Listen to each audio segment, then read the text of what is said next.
हिंदी कहानियां चैनल में स्वागत है। आज हम भगवद गीता की सार अध्याय 1 देखेंगे। भगवद गीता के ज्ञान पर असंख्य लोगों ने काम किया है। जाने कितनी ही गीता आपने सुनी भी होगी। मैं अब आपके सामने प्रस्तुत कर रहा हूं भगवद गीता की एक और व्याख्या। क्या विशेष है इस गीता में? गीता में अगर कुछ विशेष है तो वह है श्री कृष्ण।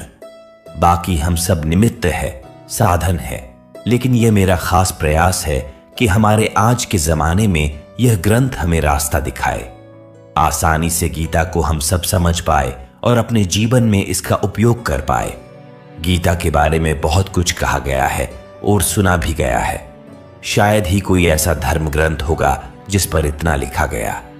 ऐसा क्या खास है गीता में कि समय समय पर यह और भी आवश्यक और मार्गदर्शक भी होती जा रही है। एकदम साधारण भाषा में अगर कहे तो भगवद गीता एक उत्तर है। गीता एक उत्तर है जो दुनिया के हर प्रश्न का, जीवन से जुड़ा ऐसा कोई प्रश्न नहीं जिसका के उत्तर श्री कृष्ण भागवत गीता में नहीं देते। हमारे मन मस्तिष्क में कोई भी शंका, परेशानी, चिंता, किसी भी तरह की दुविधा, दुनिया के हर धर्म संकट, सबका उत्तर है भगवद गीता। भगवद गीता में 18 अध्याय हैं और हर अध्याय में वेद और उपनिषद का सार है।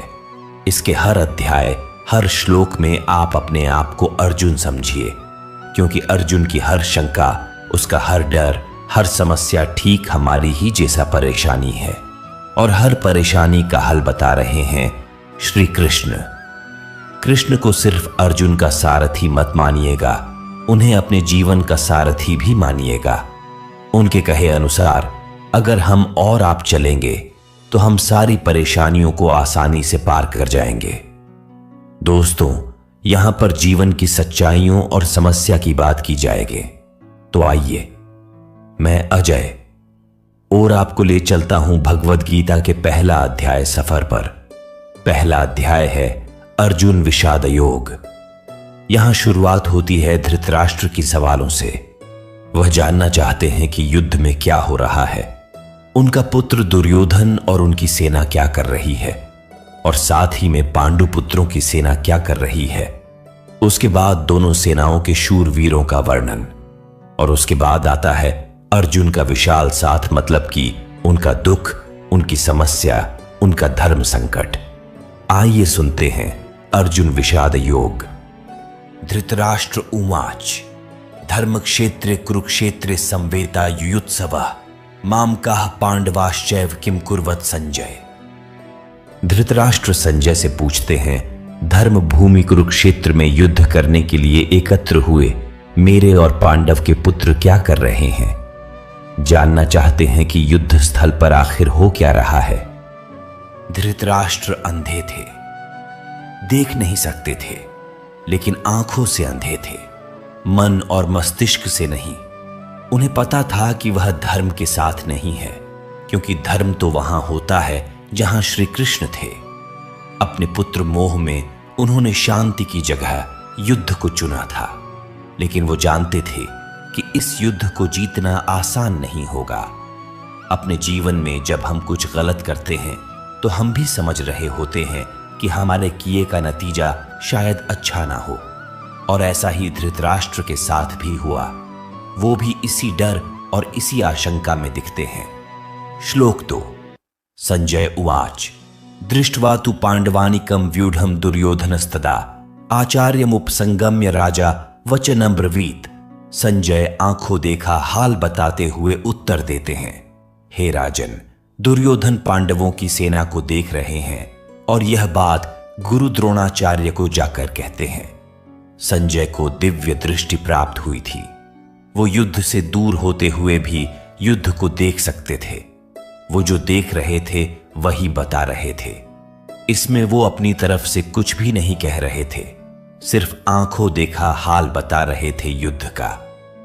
पश्येतां पांडुपुत्राणामाचार्य महतीं चमूम व्यूढ़ां द्रुपद पुत्रेण तव शिष्येण धीमता। हे आचार्य, द्रुपद पुत्र धृष्टद्युम्न आपका ही बुद्धिमान शिष्य हैं। पांडुपुत्रों की यह बड़ी भारी सेना की रचना नहीं की है, दृश्य के रचना का मतलब हुआ कि किस विशेष तरीके से सेना के योद्धा खड़े हैं। एक ऐसा दृश्य जिससे उस सेना के बीच घुसना असंभव हो, और अगर कोई उसमें घुसने में सफल भी हो जाता है तो कभी बाहर ना आ सके। दोस्तों, जब शत्रु या समस्या को हम देखते हैं तो वो हमें बहुत बड़ों और भयानक दिखाई देती है, और मन में यह डर भी रहता है कि कुछ कर गुजर कि अगर हम इसमें घुस भी गए तो क्या होगा, क्या हम बाहर आ पाएंगे, क्या हम जीत पाएंगे। ऐसी ही सोच से दुर्योधन भी गुजर रहा है। अत्र शूरा महेश्वासा भीमार्जुन समा युद्धि युयुधानो विराटश्च द्रुपदश्च महारथों धृष्टकेतुश्च कितान काशिराजश्च वीर्यवान पुरुजित कुंती भोजश्च शैब्यश्च नरपुंगवहं युद्धामन्युश्च विक्रांत उत्तमौजाश्च वीर्यवान सौभद्रो द्रौपदेयाश्च सर्व एव महारथा। अर्थात इन 3 श्लोक में दुर्योधन पांडव पुत्रों की सेना के महान योद्धाओं का नाम ले रहा है। जब भी युद्ध होता है तो आप अपने सामने खड़ी सेना, उस सेना के योद्धाओं को जांचते और परखते हैं। वैसे ही दुर्योधन भी कर रहा है। दुर्योधन द्रोणाचार्य से कहता है, बड़े बड़े धनुषों वाले तथा युद्ध में भीम और अर्जुन के समान शूरवीर सत्य की विराट तथा महारथी राजा द्रुपद, दृष्टिकेतु और चेकितान तथा बलवान काशीराज, और मनुष्यों में श्रेष्ठ पराक्रमी युद्धमन्यु तथा बलवान उत्तमौजा, सुभद्र पुत्र अभिमन्यु एवं द्रौपदी के 5 पुत्र, ये सभी महारथी हैं। इससे हमें यह पता चलता है कि चाहे शत्रु हो या शत्रु के जैसी समस्या, उसके बारे में सब कुछ जानना चाहिए। दोस्तों, समस्या के हर पहलू से हमें जागरूक होना चाहिए। समस्या के हर भाग, उसके अंग के बारे में ज्ञात होना चाहिए, जैसा कि दुर्योधन भी कर रहे हैं। अस्माकं तु विशिष्टा ये तान निबोध द्विजोत्तम नायका मम सैन्यस्य संज्ञार्थं तान ब्रवीमिते। अर्थात दुर्योधन आगे कहता है, हे ब्राह्मण श्रेष्ठ, पांडवों की सेना के योद्धाओं को तो आपने देख लिया, अब अपने पक्ष में भी जो प्रधान हैं उनको भी तो आप समझ लीजिए। द्रोणाचार्य की जानकारी के लिए शत्रु की सेना के बाद दुर्योधन अपनी सेना के जो सेनापति है उनके बारे में जान लेते हैं। समस्या के बारे में सब कुछ जान लेने के बाद बारी आती है अपने पक्ष में सोचने की। ये जानना होता है दोस्तों कि आपके पास क्या क्या मजबूती है, आप किन बातों में मजबूत है जिससे आप उस समस्या पर विजय पा पाएंगे। जैसे आपने समस्या के हर पहलू के बारे में सोचा, उसी तरह से आपको स्वयं का भी आंकलन कर लेना चाहिए। भगवान भीष्मश्च कर्णश्च कृपश्च समितिंजयहम अश्वत्थामा विकर्णश्च सौमदत्तिस्तथैव च। अर्थात सबसे पहले आप द्रोणाचार्य और पितामह भीष्म तथा कर्ण और संग्राम विजयी कृपाचार्य तथा अश्वत्थामा, विकर्ण और सोमदत्त का पुत्र भूरिश्रवा के बारे में जानिए। दुर्योधन भी अपनी शत्रु की सेना को देखते हुए, दोनों सेनाओं के योद्धा की बातें करते हुए आगे होने वाले युद्ध के लिए तैयार हो रहे हैं। चुनौती को हर तरह से समझकर ही उस पर विजय प्राप्त की जा सकती है। चुनौती को इतने अच्छे से जान लेना चाहिए कि जब हम उससे लड़ने जाए तो कुछ नया न लगे।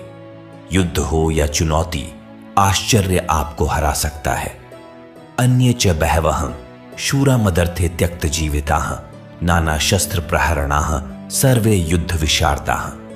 अर्थात दुर्योधन गर्व के साथ कहता है कि मेरे लिए जीवन की आशा त्याग देने वालों की कमी नहीं। इतना ही नहीं, ये शूरवीर अनेक प्रकार के शस्त्रास्त्रों से सुसज्जित है और सब के सब युद्ध में चतुर हैं। दुर्योधन के एक इशारे पर उसकी सेना के शूरवीर लड़ने मरने को तैयार हैं। उन्हीं को देख दुर्योधन खुश हो रहा है। दुर्योधन के साथ युद्ध में लड़ने के लिए शूरवीर थे जो उसके लिए मरने को तैयार। आप जब अपने जीवन की चुनौती से लड़ते हैं तो आपके साथ कौन होता है?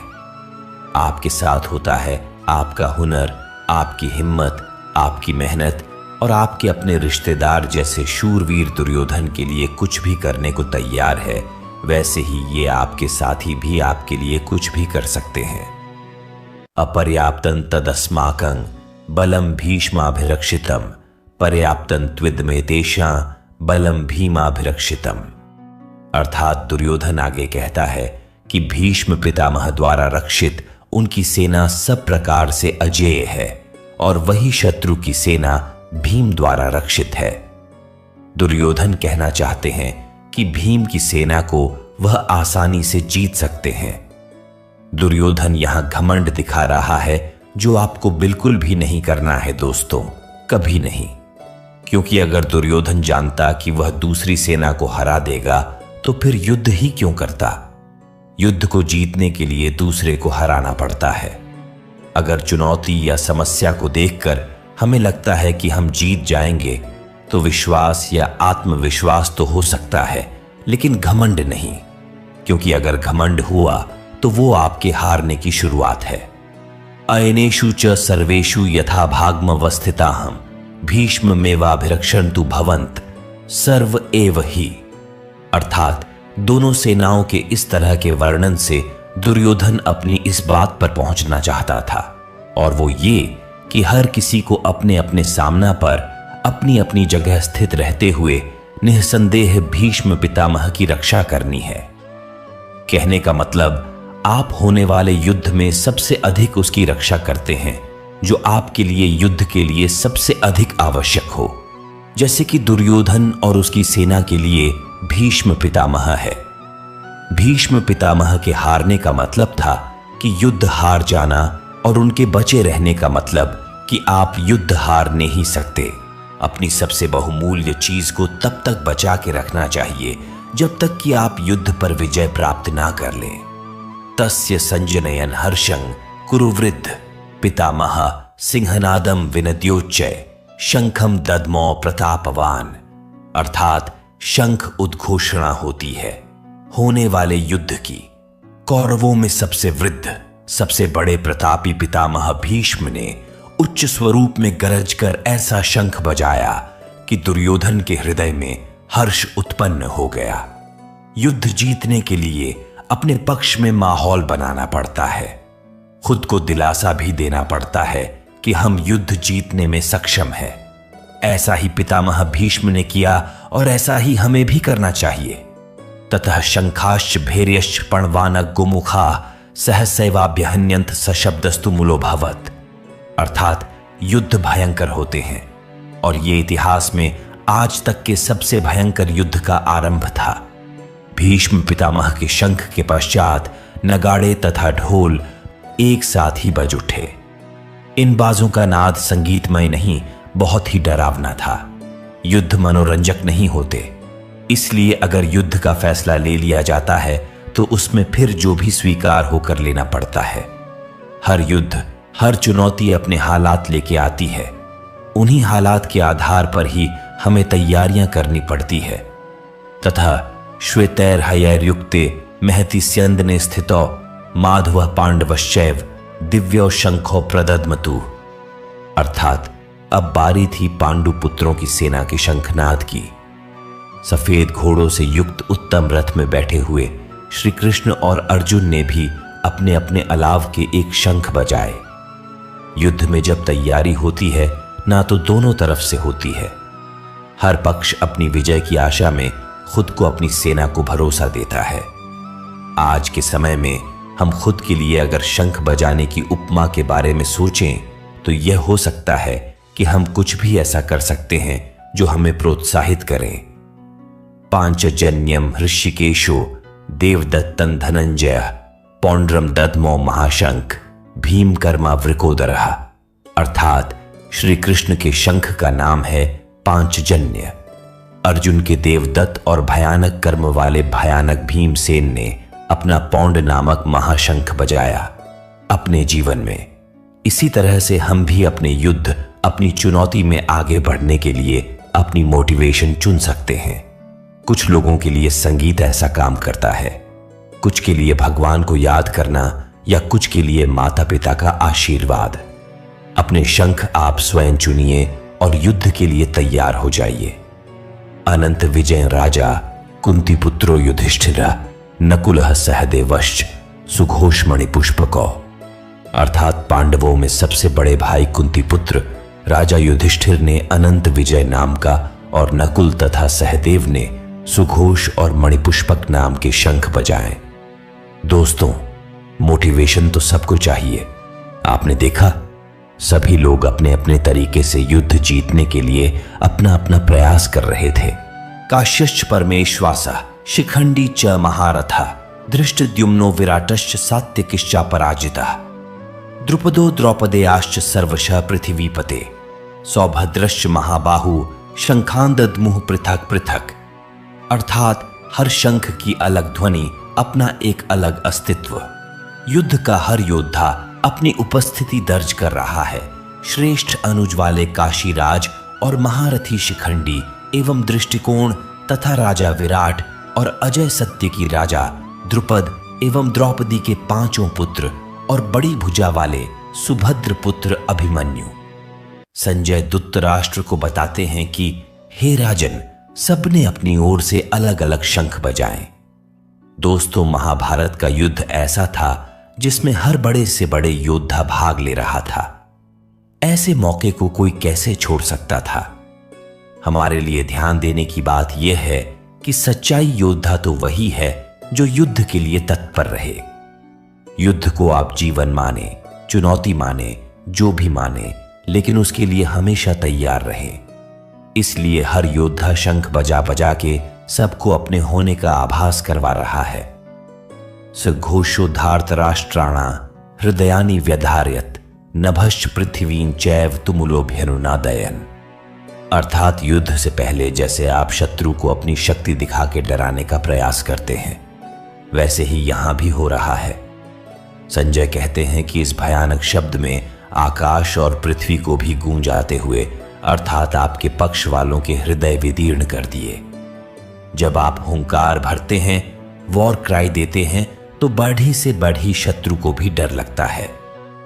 यह हुंकार ऐसी होनी चाहिए कि शत्रु सोचें कि वो किससे युद्ध करने जा रहा है।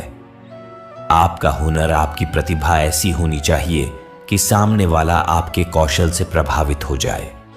अथ व्यवस्थितान् दृष्ट्वा धार्तराष्ट्रान् कपिध्वजः प्रवृत्ते शस्त्र संपाते धनुरुद्यम्य पांडवः ऋषिकेशम तथा वाक्यमिदमाह महीपते सेनयोरुभयोर्मध्ये रथं स्थापयमेच्युत।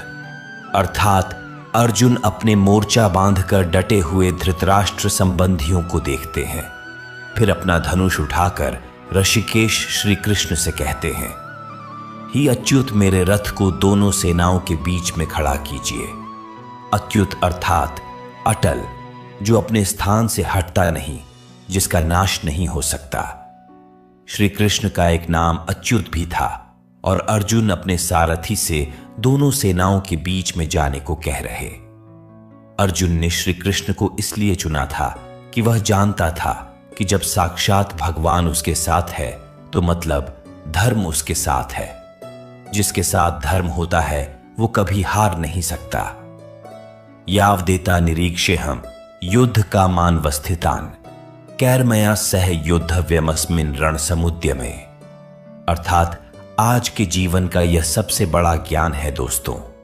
युद्ध कोई भी हो सकता है, किसी भी प्रकार का, लेकिन दोनों पक्षों के बीच में जाकर आप युद्ध की सही अवस्था के बारे में जान सकते।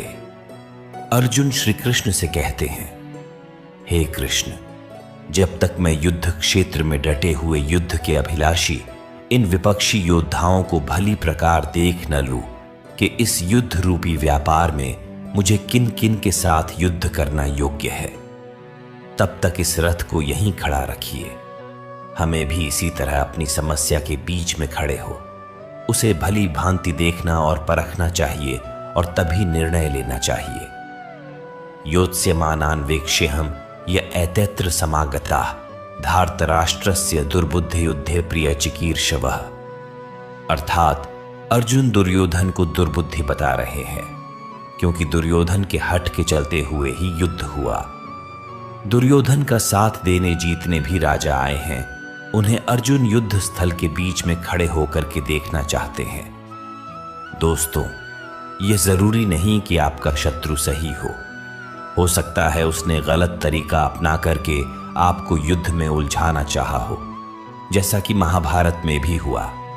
युद्ध तो करना ही पड़ता है, और वो तभी करना चाहिए जब आप अपने शत्रु को अच्छे से देख परख चुके हो, जान चुके हो। इसीलिए अर्जुन कृष्ण से दोनों सेनाओं के बीच में रथ को ले जाने के लिए कहता है। संजय उवाच एव मुक्तो हृषिकेशो गुडाकेशेन भारत सैन्योरुभयोर्मध्ये स्थापयित्वा रथोत्तमम् भीष्म द्रोण प्रमुखतः सर्वेषां च महीक्षिताम् उवाच पार्थ पश्यतान समवेतान कुरुनीति। अर्थात संजय अपना आंखों देखा हाल बताते। हे धृतराष्ट्र, जैसा कि अर्जुन ने कहा था, श्री कृष्ण ने दोनों सेनाओं के बीच में भीष्म और द्रोणाचार्य के सामने तथा संपूर्ण राजाओं के सामने रथ को खड़ा करके इस प्रकार कहा। हे पार्थ, युद्ध के लिए जुटे हुए इन कौरवों को देख।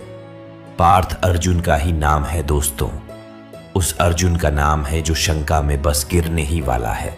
पार्थ, हम सब भी हो सकते हैं, और अगर हम अपने आप को शंका में घिरा पाते हैं तो मदद करने के लिए कृष्ण भी दूर नहीं होते और ना ही उनकी गीता दूर होती है। तत्रापश्यत स्थितान पार्थ पितृनथ पितामहान आचार्यान मातुलान भ्रातृन पुत्रान पौत्रान सखींस तथा। अर्थात कुंती का एक नाम पृथा भी था। पृथा पुत्र अर्थात कुंती पुत्र। अर्थ दोनों ही सेनाओं के मध्य में उपस्थित ताऊ, चाचा, दादा, परदादा, गुरु, मामा, भाइयों, पुत्रों, पोतों को देख रहे हैं। महाभारत को इसीलिए तो धर्म युद्ध कहा गया है। ऐसा युद्ध जो धर्म के लिए किया गया था, और इस युद्ध का एक बड़ा परिवार दो हिस्सों में बंट गया था। आधे सगे संबंधी एक तरफ और आधे दूसरी तरफ। हर किसी को फैसला करना था कि वह युद्ध में किसका साथ देना चाहता है, दुर्योधन का या अर्जुन का। श्वशुरांसु हृदश्चैव सैन्योरुभयोरपि तान समीक्ष्यस कौन्तेयः सर्वान बंधून वस्थितान। अर्थात इन सब सगे संबंधियों के साथ साथ अर्जुन अपने मित्रों को, ससुरों को, सूर्योदयों को देख रहे हैं, विचार कर रहे हैं। पूरा जीवन पांडुपुत्रों और धृतराष्ट्र पुत्रों के साथ बिताया। सारे सगे सारे संबंधी एक ही तो है, दोनों पक्ष में अपने ही तो लोग हैं, किंतु अब अपनों के ही दो पक्ष बन गए। उसमें से एक पक्ष शत्रु का है। हर किसी से अर्जुन की लड़ाई नहीं थी, लेकिन अब युद्ध में वो उसके शत्रु थे और उसे उनके साथ लड़ना होगा। अर्जुन उवाच कृपया पर्याविष्टो विषीदन्निदं ब्रवीत दृष्ट्वेमं स्वजनं कृष्ण युयुत्सु समुपस्थितम्। अर्थात अपने करीबी एकदम अपने अर्जुन के सामने खड़े थे, लेकिन शत्रु पक्ष में उन उपस्थित संपूर्ण बंधुओं को देखकर वो कुंती पुत्र अर्जुन अत्यंत करुणा से युक्त होकर शोक करते हुए श्री कृष्ण से कह रहे हैं। यही से शुरुआत होती है, आरंभ होता है अर्जुन के विषाद का, जिसके लिए संपूर्ण गीता की रचना हुई। मार्गदर्शन के लिए कृष्ण ने एक ऐसी रचना करनी पड़ी जो हमेशा हमेशा के लिए हर किसी को सही राह पर चलने के लिए प्रेरित करती रही है और आगे भी प्रेरित करती रहेंगी। सीदंति मम गात्राणि मुखं च परिशुष्यति वे पथुश्च शरीरे में रोम हर्षश्च जायते। अर्थात युद्ध की बात करना आसान होता है, युद्ध करना कठिन। ऐसा ही अर्जुन के साथ हुआ, ऐसा ही दोस्तों हम सबके साथ होता है। ऐसे ही शंका का सॉल्यूशन भगवत गीता से श्री कृष्ण के द्वारा हमें मिलता है। दुखी अर्जुन कहते हैं, हे कृष्ण, युद्ध क्षेत्र में डटे हुए युद्ध के अभिलाषी इस स्वजन समुदाय अपनों को देखकर मुझे अच्छा नहीं लग रहा है। जैसे अंगों में शक्ति ना हो और मुख सूखा जा रहा है। न जाने कितनी ही बार ऐसा हम सबके साथ होता है कि जब युद्ध के सम्मुख होते हैं तो जैसे शक्ति खत्म हो जाती है। गांडीवम स्रंसते हस्तात्वक चैव परिदह्यते न च शक्नोम्यवस्थातु भ्रमतीव चा में मना। अर्थात अर्जुन अपने दुख को बता रहे। दोस्तों, हमारी दुविधाओं से अलग नहीं है। चाहे हम परीक्षा दे रहे हो, चाहे जो भी काम कर रहे हो, कितने ही ऐसे मौके आते हैं जब हम स्वयं को अर्जुन की अवस्था में पाते हैं। लगता है जैसे कि हम युद्ध के लायक ही नहीं, युद्ध हम कर ही नहीं पाएंगे। अर्जुन के हाथ से उनका गांडीव धनुष गिर रहा है और त्वचा भी बहुत जल रही है तथा उनका मन भ्रमित सा हो रहा है, इसलिए वह खड़े रहने में भी समर्थ नहीं है।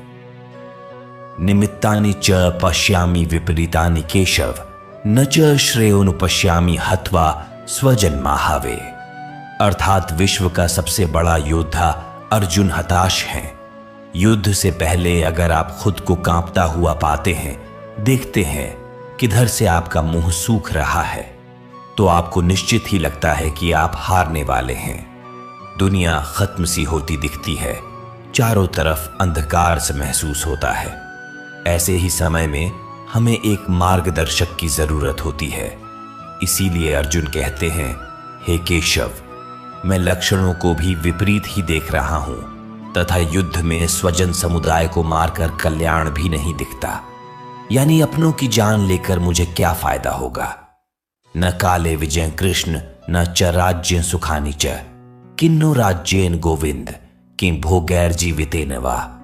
अर्थात अर्जुन बात को स्पष्ट रखते हैं, डर में सब व्यर्थ लगता है। अर्जुन कहते हैं, हे कृष्ण, मैं ना तो विजय चाहता हूं और ना ही राज्य, और ना ही मैं सुखों को चाहता हूं। हे गोविंद, हमें ऐसे राज्य से क्या प्रयोजन है, अथवा ऐसे भोगों से और जीवन से भी क्या लाभ है। इस विशाल में शंका घबराहट में अर्जुन सब कुछ छोड़ने को, त्याग देने को तैयार हैं। धन दुनिया उन्हें कुछ भी नहीं चाहिए।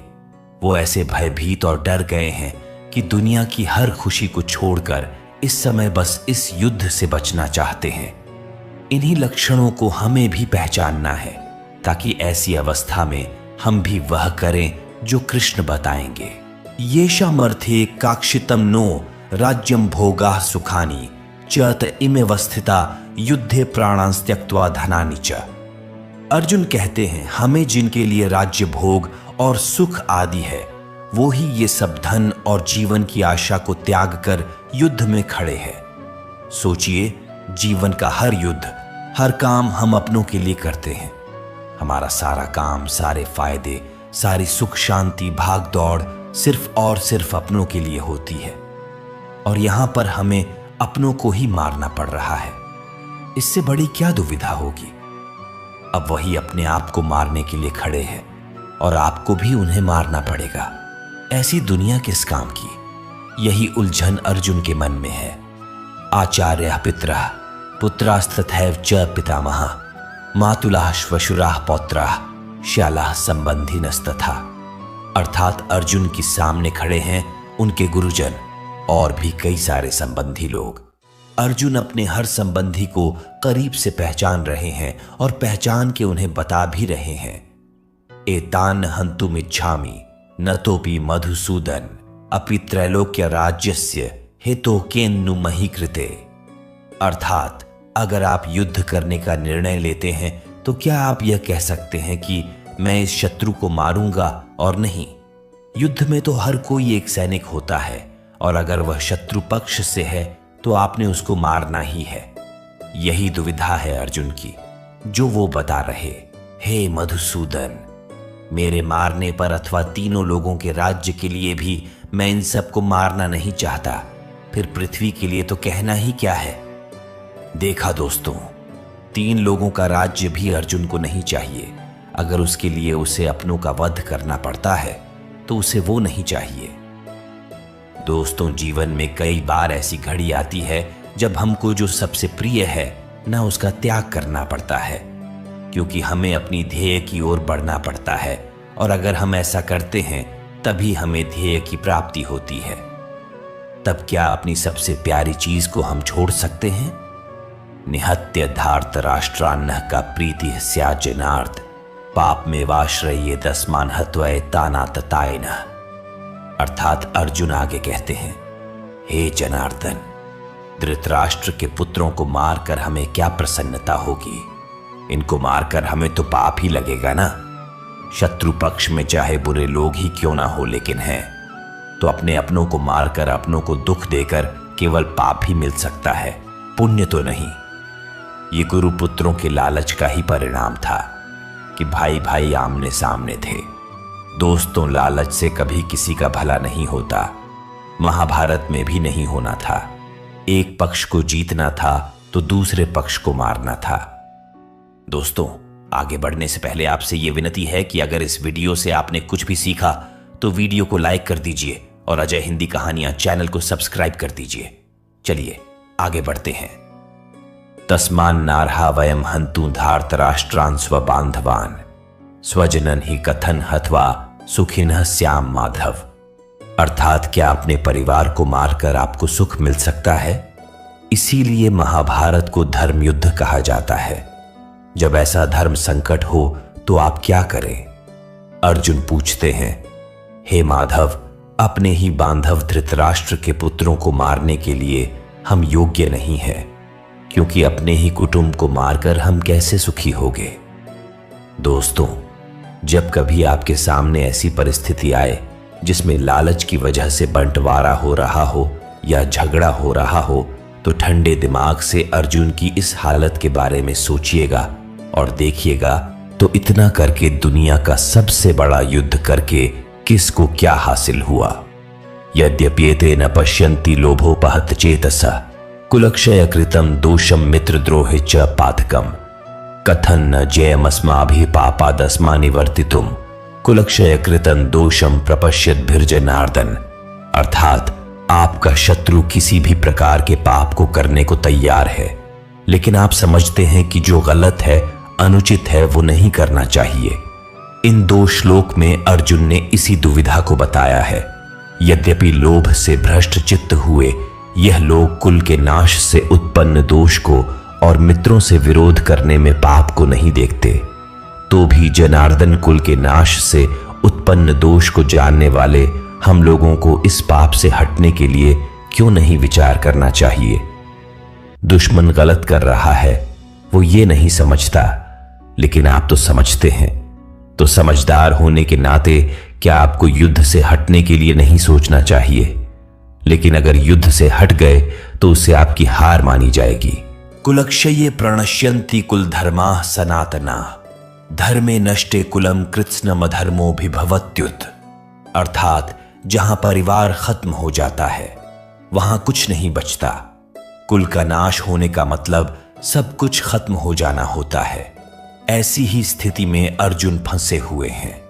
वो कहते हैं कुल के नाश से सनातन कुल धर्म नष्ट हो जाते हैं तथा धर्म का नाश हो जाने पर संपूर्ण कुल में पाप भी बहुत फैल जाता है। अर्जुन जो कहना चाहते हैं वो ये है कि अगर परिवार नष्ट होता है तो धर्म नष्ट होता है। धर्म के नष्ट होने से पूरे कुल संपूर्ण परिवार में पाप बढ़ जाता है। परिवार ही है जो हमें अपनी जड़ों से, अपने गुणों से, अपने आदर्शों से जोड़ के रखता है। उसके खत्म होते ही समाज में चारों तरफ पाप बढ़ने लगता है। दोस्तों, आप चाहें तो अपने चारों तरफ भी देख सकते। जहां परिवार का सम्मान नहीं, वहां किसी भी बात का सम्मान नहीं होता और समाज पतन की ओर ही जाता है। अधर्माभिभवात् कृष्ण प्रदुष्यन्ति कुल स्त्रियः स्त्रीषु दुष्टासु वार्ष्णेय जायते वर्ण संकरः। अर्थात परिवार की भलाई उसकी स्त्रियों पर निर्भर करती है। अगर कोई घर बनता है तो वह परिवार की महिला की वजह से बनता है। जिस घर में महिला नहीं होती तो कहते हैं कि उस घर का कोई भविष्य ही नहीं। और अगर यह स्त्रियां दूषित हो जाए तो उसका क्या असर होता है? अर्जुन कहते हैं, हे कृष्ण, पाप के अधिक बढ़ जाने से कुल की स्त्रियां अत्यंत दूषित हो जाती है और स्त्रियों के दूषित हो जाने पर वर्ण संकर उत्पन्न होता है। संकरो नरकायैव कुल जाना कुलस्य च पतंति पितरो ह्येषां लुप्त पिंडोदक क्रिया। अर्थात वर्ण संकर का यहां पर मतलब है जहां वर्ण या समाज की मर्यादाओं को सम्मान न देते हुए गलत तरीके से गलत वर्ण ओ के मेल से जब संतान की उत्पत्ति होती है तो वह सब कुछ खत्म कर देती है। इसीलिए समाज के नियम बड़े सोच समझकर बनाए गए होते हैं और इतने हजारों वर्षों की सोच और उस नियमों को बिना सोचे समझे नहीं तोड़ना चाहिए। अर्जुन इसी बात का वर्णन कर रहे। हे कृष्ण वर्ण संकर, कुल घाटियों को और कुल को नरक में ले जाने के लिए ही तो होता है लिप्त हुई पिंड और जल की क्रिया वाले, अर्थात श्राद्ध और तर्पण से वंचित इनके पितर लोग भी अधोगति को प्राप्त होते हैं। दो शैरतय कुल जाना वर्ण संकर कारकय, उत्साद्यंते जाति धर्मा कुल धर्माश्च शाश्वता। अर्थात अर्जुन ने कहा, इन वर्ण संकर दोषों से कुल घाटियों के सनातन कुल धर्म और जाति धर्म नष्ट हो जाते हैं। जहां वर्ण संकर होता है ना, वहां धर्म का नाश निश्चित है। वर्ण संकर की वजह से, जैसा कि अर्जुन ने बताया, कुल के धर्म का नाश होता है और जाति के धर्म का भी नाश हो जाता है।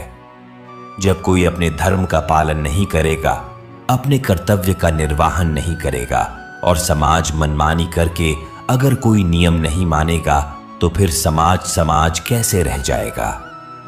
उत्सन्न कुलधारमाणा मनुष्याणा जनार्दन नरके नियतम वासो भवतीत्यनुशुश्रुम। अर्थात हे जनार्दन, जिनका कुल धर्म नष्ट हो गया है, ऐसे मनुष्यों का अनिश्चित काल तक नरक में वास होता है। ऐसा हम सुनते आए हैं। महाभारत के समय कुल की मान्यता इतनी थी कि अगर किसी के कुल का नाश हो जाता था तो माना जाता था कि अब यह हमेशा के लिए नरक में ही रहेगा। इसीलिए कुल की रक्षा करना, उसके सम्मान को बचाना, उसका नाम करना इतनी बड़ी बात मानी जाती थी। जो धर्म का कुल का सम्मान नहीं करते, वह सीधे नरक को जाते हैं।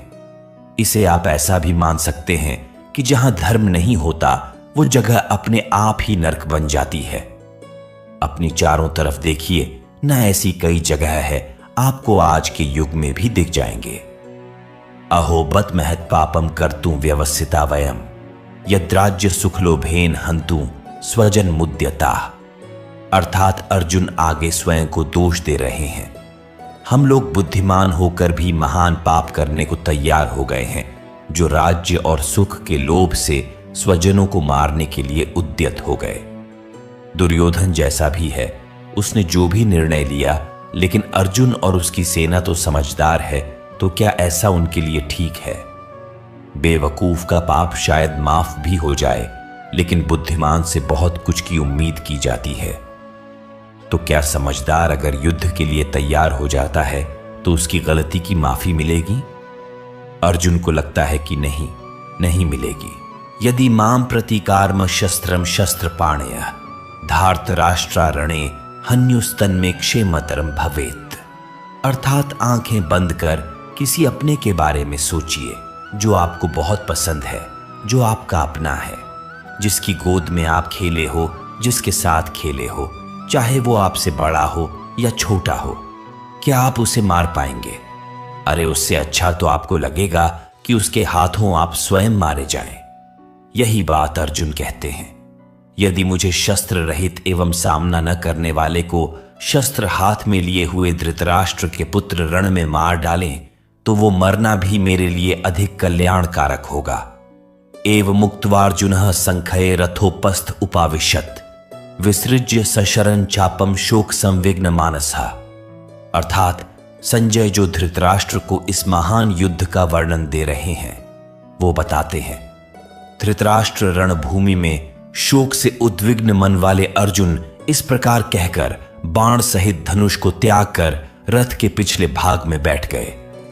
दोस्तों, ये था पहला अध्याय भगवद गीता का, अर्जुन विषाद योग। इसमें अर्जुन के दुख के होने की, उसके मन में शंका आने की, और यही बातें हमारे सामने साफ मुखर होकर आती है इस पूरे अध्याय। अब इसके बाद के अध्याय में श्री कृष्ण अर्जुन के दुख का, शंका का, परेशानियों का, हर प्रश्नों का किस तरह भली भांति उत्तर देंगे, उसे जानेंगे और सुनेंगे।